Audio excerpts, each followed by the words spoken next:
కంచవెట్టి సన్నజాజి బువ్వ పెట్టి సందె మసక చీర గట్టి సందు చూసి కన్నుగొట్టి సిగ పువ్వు తెమ్మంటే మగరాయుడు అరటి పువ్వు తెస్తాడు అడవి పురుషుడు.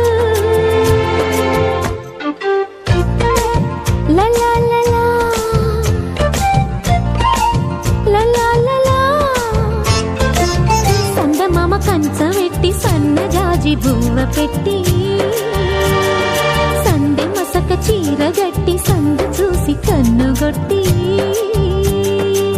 భద్రాద్రి రావును పెళ్లి కొడుకోవాలా, సీతలంటే నిన్ను మనం ఆడుకోవాలా, బెజవాడ కనక కొరకు బాసికాలు తేవాలా, బాసర్లో సరస్వతి పసుపు కుంకుమలు ఇవ్వాలా.